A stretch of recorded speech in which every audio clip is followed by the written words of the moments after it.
Are you a freeloader if you walk away from your mortgage? Let's say you bought at the peak of the bubble. Your house now is worth less than the mortgage, so it would pay off for you financially to just let the house go back to the bank. But is that the right thing to do? You signed a contract saying you'd pay, and you can afford to. In my Freeloaders show, I criticized the head of a company called YouWalkAway.com because it helps people just walk away. I mean, there sounds something dirty about that, like walk away from responsibility. Well, that's the myth, I think, in society, that there's this moral obligation to continue paying a mortgage. There is. There is no ethical obligation. You guys are disgusting. You're helping people freeload. We're not helping people freeload. You know, people's decision to walk away is a personal one and is a financial one. But isn't it immoral? No.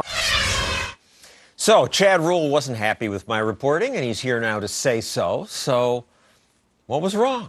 Well, we got a lot of feedback from our customers and new customers that weren't happy because their side wasn't really represented, and the argument wasn't explained. That in the their side is that they walk away and don't pay. Sure, but it's not as simple as saying that they owe this mortgage, they have to continue paying it, because the mortgage says that if they don't pay it, the bank gets the house back. So it's different than other contractual obligations because there's collateral in the property.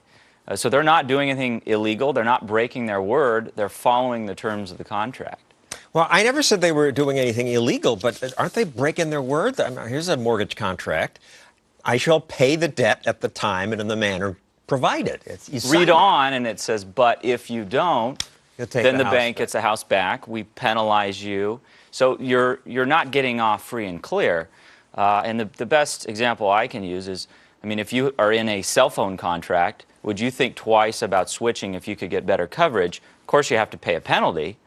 But if you want to switch over to a new carrier, people wouldn't think twice about breaking that contract. Well, I see the logic, but it seems like a mortgage is different. For one thing, as people foreclose, your neighbor's property values go down. A number of studies done on that.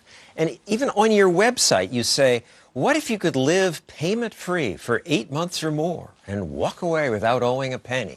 I mean, that sounds like freeloading. That's a come on. You know, people, we educate them as how long they're able to stay in the house. So that goes to, you know, how quick the bank would react and remove them from the home. And 8 months or more, isn't and that it actually helps the bank out, because if people just abandon their properties and move out like they think they have to, then the properties go to waste. The lawns get unkept. And to your argument about what happens to your neighbor, that would ruin their values even more. All right, well, so you collect about $995 for every client who you help. Some of them stay in the home for longer than 8 months, up to 2 years? I know people that have been in over 2 years. Your business partner once, when you started this business, said, is this legal? Well, he came to me as an attorney and wanted to know what the process was for people, because I got a lot of questions from clients and friends saying, you know, I'm facing this predicament of foreclosure. What are my rights? What's the process like? So in looking into it, you know, there are lots of rights that these homeowners have. It's not like the bank. But doesn't his question suggest even your business partner thought this might not be right? No, I mean, he wanted to know what the process was. You know, I think that's the biggest reason I wanted to come back on the show was to really explain that I think the homeowners are getting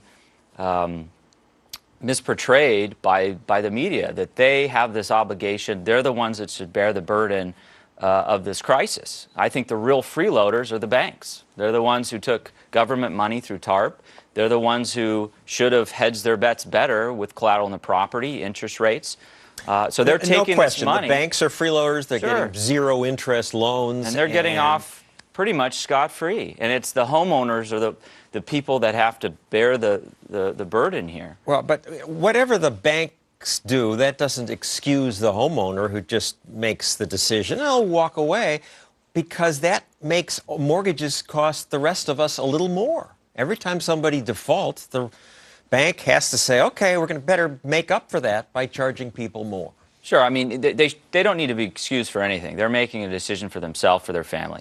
And I understand there's a social argument that if you walk away, you're affecting your neighbors, you're affecting, the country as a whole in home values. But when someone makes a decision, I think they need to look out for their interest, their family's interest. Some of these people, you'd say, might be able to afford this mortgage, but that could cost their retirement. It might be their retirement money that they'd have to come up with. And these people aren't simply just walking away. They're looking at their other options. They're looking at short sales. They're looking at loan modifications. And the difficulty is the banks aren't willing to work with them. They're very frustrated in trying to get something through with the bank. All right. Well, I'm glad you came and you got to have your say. Chad Rule, thank you very much. Coming up, Ed and Coulter's take on freeloading.